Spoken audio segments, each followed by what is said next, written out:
Salam Patunggilan, Bapak, Ibu, Saudara, dan anak-anak. Sampai saat ini kita masih beribadah secara online, tetapi hal ini tidak akan mengurangi sukacita kita, karena Tuhan Yesus berfirman, di mana 1, 2, 3 orang berkumpul atas namaku, Tuhan Yesus berada di sana. Karena itu mari kita awali ibadah kita ini dengan kita ambil saat teduh sejenak. Kebaktian kami kali ini kami lakukan hanya di dalam nama Allah Bapa, Allah Putra, dan Allah Roh Kudus. Salam sejahtera yang berasal dari Allah Bapa dan Tuhan Yesus Kristus menyertai kami senantiasa. Amin. Mari Bapak, Ibu, Saudara, dan anak-anak, kita membuka Kidung Jemaat nomor 4, kita pujikan bait 1 dan 2.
Bapak, Ibu, Saudara, dan anak-anak, mari kita masuk di dalam doa.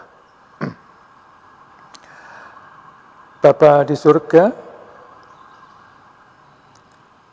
kami ingin hidup kami ini semakin bermakna bagi Tuhan, bagi sesama, juga bagi gereja dan keluarga kami masing-masing. Dan itu bisa terjadi bila kami setia mendengar, menyimpan, dan memberlakukan firman-Mu.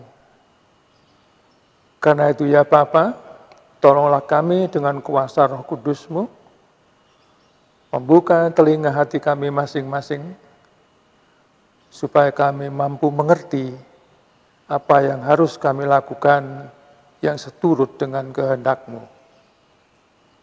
Di dalam Tuhan Yesus Kristus kami memohon. Amin.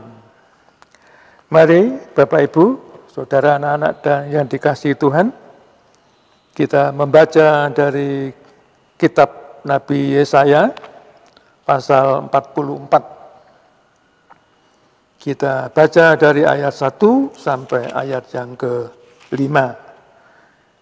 Yang demikian bunyinya. Tetapi sekarang, dengarlah, hai Yakub hambaku, dan hai Israel yang telah kupilih. Beginilah firman Tuhan yang menjadikan engkau, yang membentuk engkau sejak dari kandungan, dan yang menolong engkau. Janganlah takut, hai hambaku Yakub, dan hai Yeshurun yang telah kupilih. Sebab aku akan mencurahkan air ke atas tanah yang haus, dan hujan lebat ke atas tempat yang kering. Aku akan mencurahkan rohku ke atas keturunanmu, dan berkatku ke atas anak cucumu. Mereka akan tumbuh seperti rumput di tengah-tengah air, seperti pohon-pohon gandarusa di tepi sungai. Yang satu akan berkata, "Aku kepunyaan Tuhan," yang lain akan menyebut dirinya dengan nama Yakub, dan yang ketiga akan menuliskan pada tangannya kepunyaan Tuhan, dan akan menggelari dirinya dengan nama Israel. Berbahagialah semua orang yang mendengar firman dan menyimpan di dalam hatinya. Amin. Bapak, Ibu, saudara dan anak-anak milik Tuhan, tahukah Bapak, Ibu, saudara dan anak-anak tentang kualitas cinta kasih seseorang?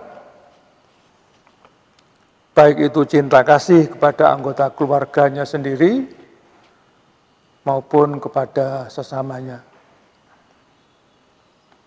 Dan bagaimana mengukurnya?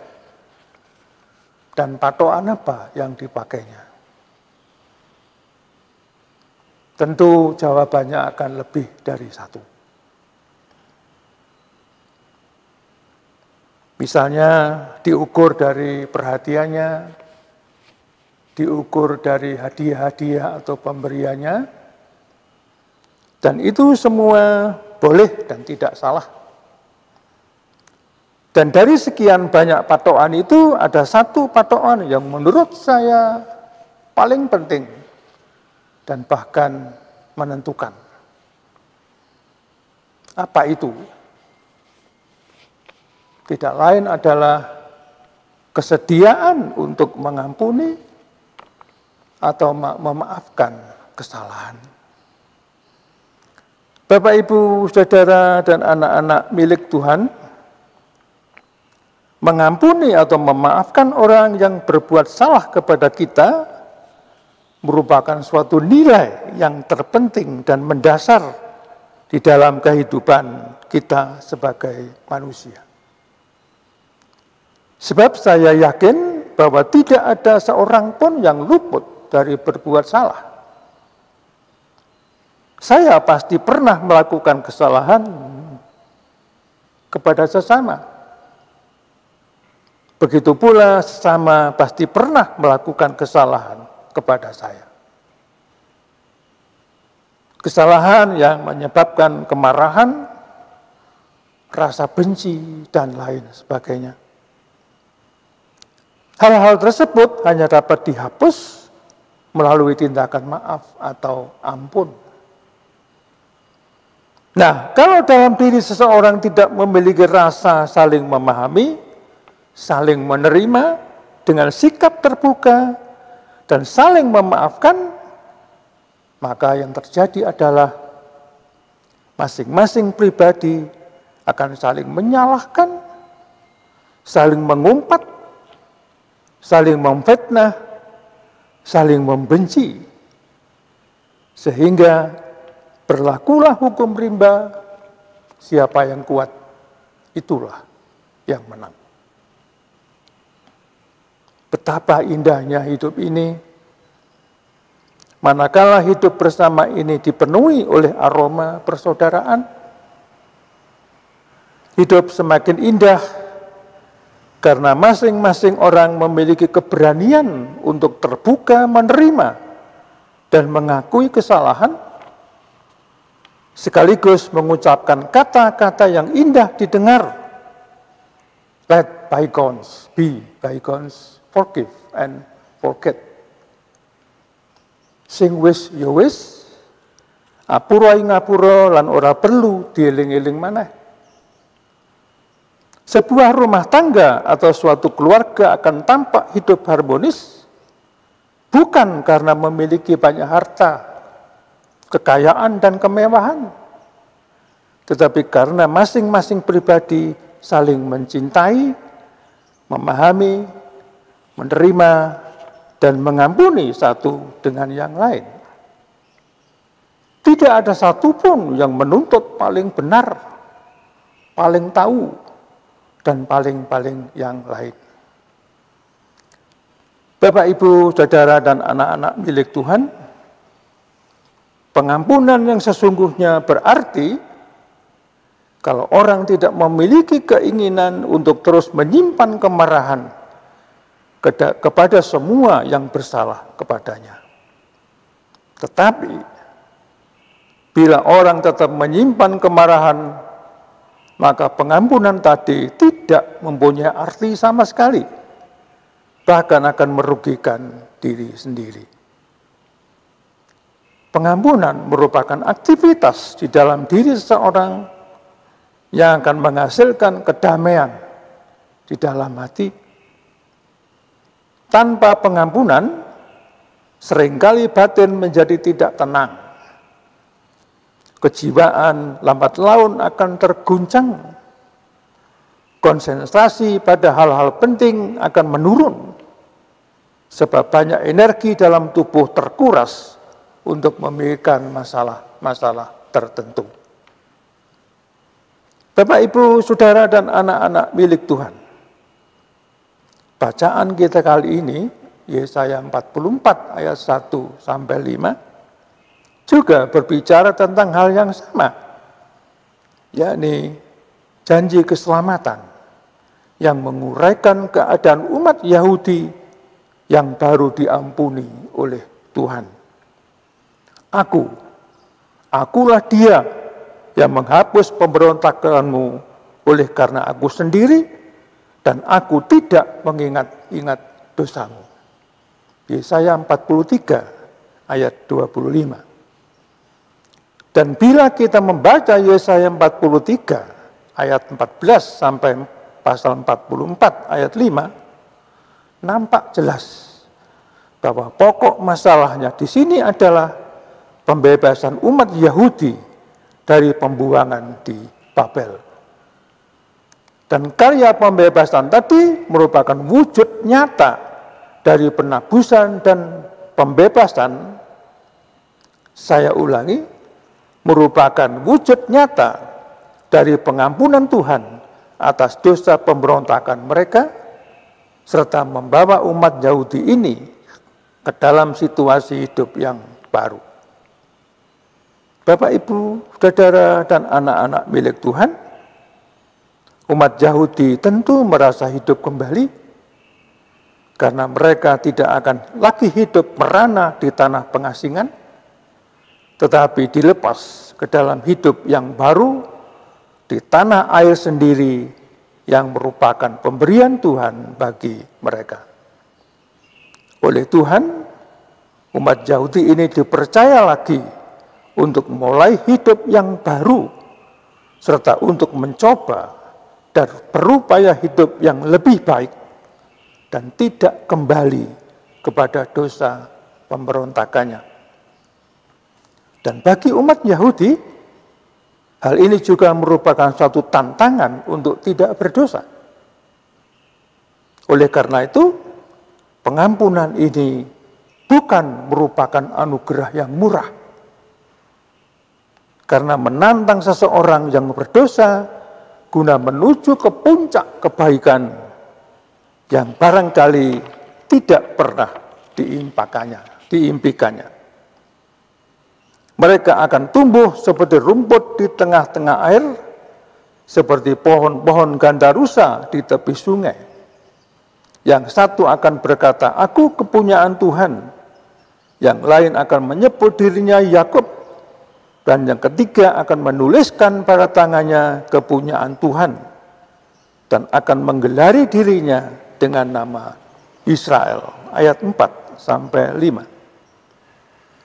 Bapak, Ibu, Saudara, dan anak-anak milik Tuhan, pengampunan dari Tuhan ini sungguh dirasakan oleh umat Yahudi sebagai peristiwa yang menghidupkan, yang memberikan semangat dan memberikan harapan baru. Dalam perjanjian baru, pengampunan Tuhan dalam Yesus Kristus juga seperti itu. Selalu menghidupkan, memberikan semangat baru, dan mengembangkan kepribadian. Salah satu contoh nyata adalah firman Tuhan Yesus kepada seorang wanita yang kedapatan berbuat zina. Aku pun tidak menghukum engkau. pergilah dan jangan berbuat dosa lagi mulai dari sekarang.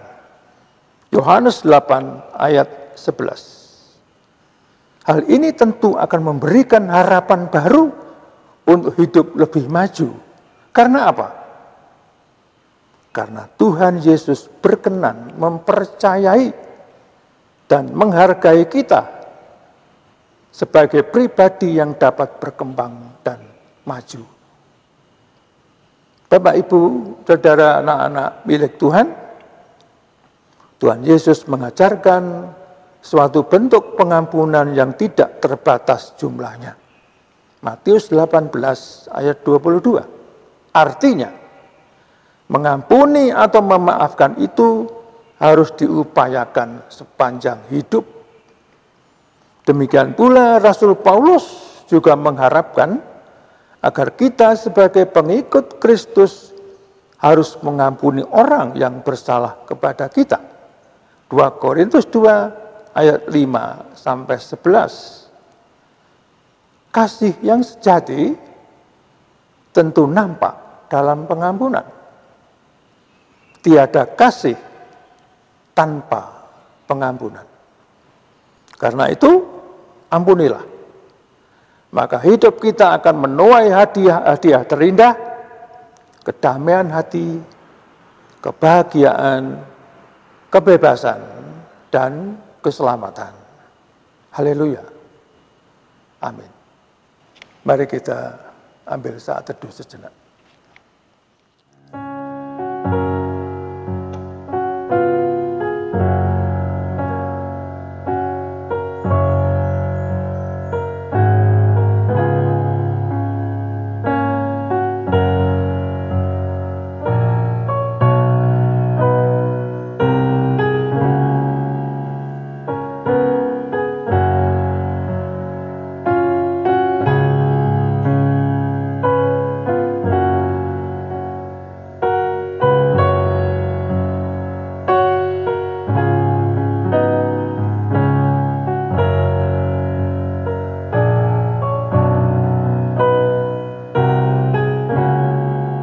Baiklah Bapak, Ibu, saudara, dan anak-anak milik Tuhan, mari kita bersyukur kepada Tuhan sambil kita mempersiapkan persembahan.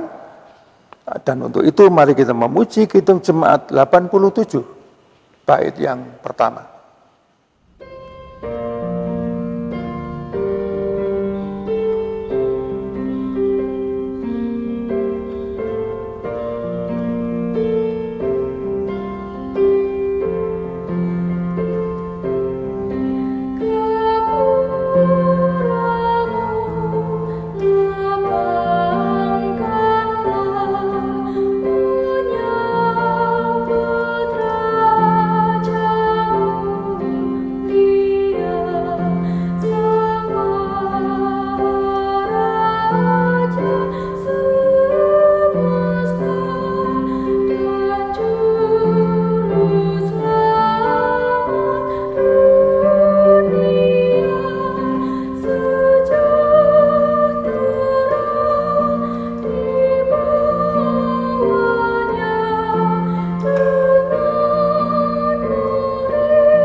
Mari Bapak, Ibu, saudara dan anak-anak, kita masuk di dalam doa.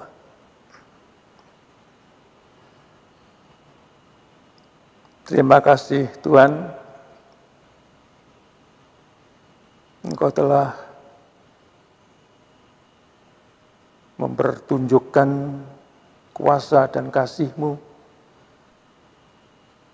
dengan firman yang telah bersama-sama kami pahami.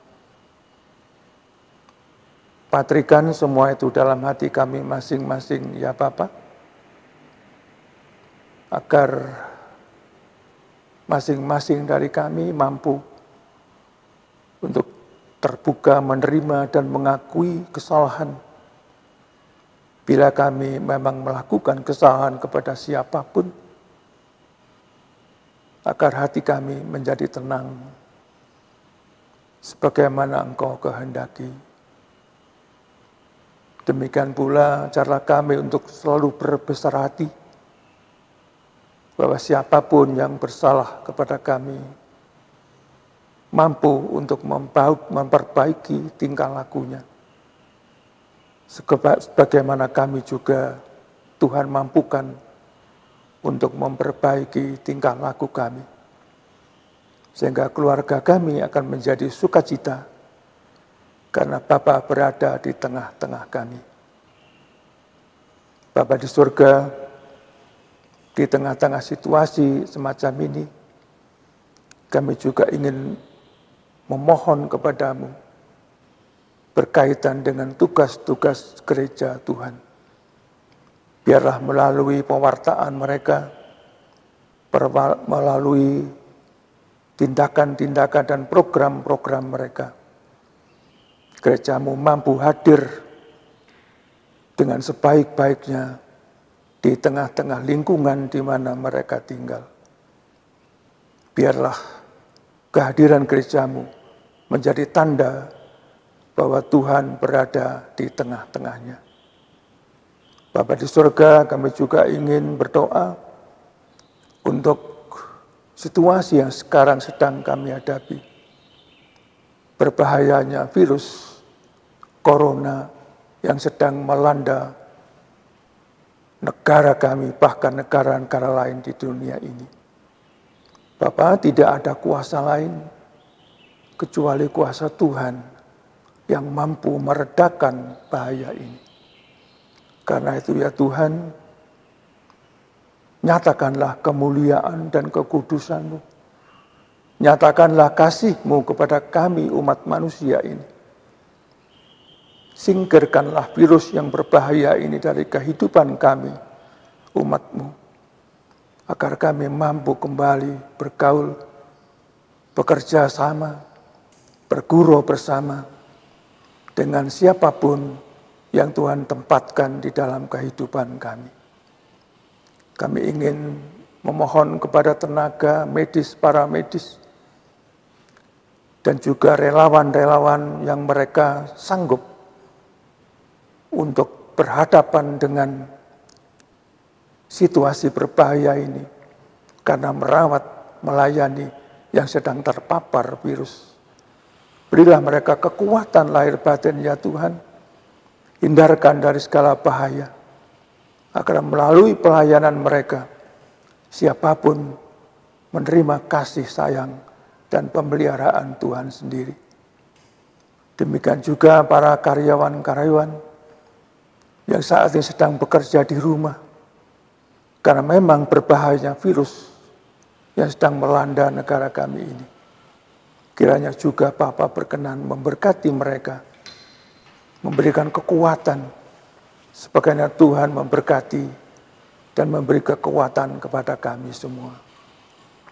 Kami juga ingin Tuhan memohon untuk bangsa dan negara kami, pemerintah kami dari tingkat pusat sampai pedesaan sampai pedesaan. Kiranya Tuhan sendiri yang memberikan roh kebijaksanaan, agar mereka mampu mengelola negara ini dengan sebaik-baiknya bagi setiap kerukunan, kesejahteraan, warga negara, siapapun mereka. Biarlah karya Tuhan sendiri yang diperlakukan oleh para pemimpin kami ini. Bapa di surga, kami juga ingin berdoa untuk saudara-saudara kami yang saat ini sedang sakit, sedang bergumul, sedang berada di dalam kesulitan. Kiranya Bapa berkenan menyertai mereka, memberikan berkat bagi upaya-upaya kesehatan yang dilakukan, dan juga menghibur saudara kami yang sedang susah, dan memberikan jalan keluar bagi saudara-saudara kami yang sedang kehilangan arah. Bapa di surga, banyak hal yang ingin kami pohon, namun Bapa tahu apa yang terbaik bagi kami. Karena Bapa bekerja dalam segala sesuatu untuk mendatangkan kebaikan bagi setiap orang yang mengasihi Tuhan. Terimalah doa kami Tuhan, karena semua kami mohon di dalam nama Yesus Kristus, penebus kami yang hidup. Amin.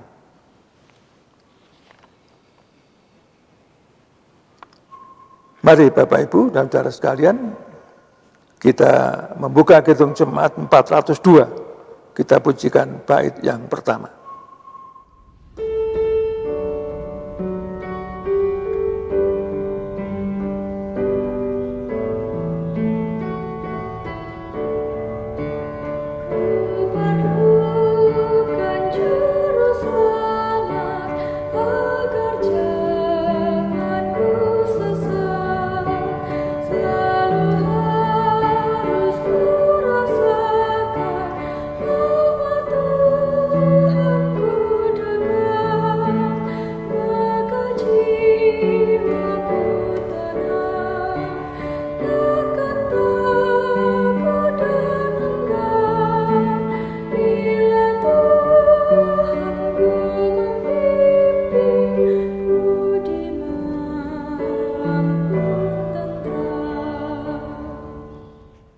Bapak Ibu, saudara dan anak-anak milik Tuhan, mari kita mohon berkat Tuhan.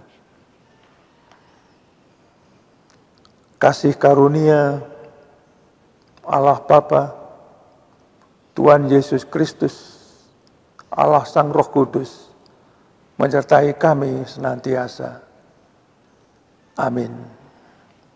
Kita pujikan Kidung Pasaman Jawi 460, Tentrem Raharjo.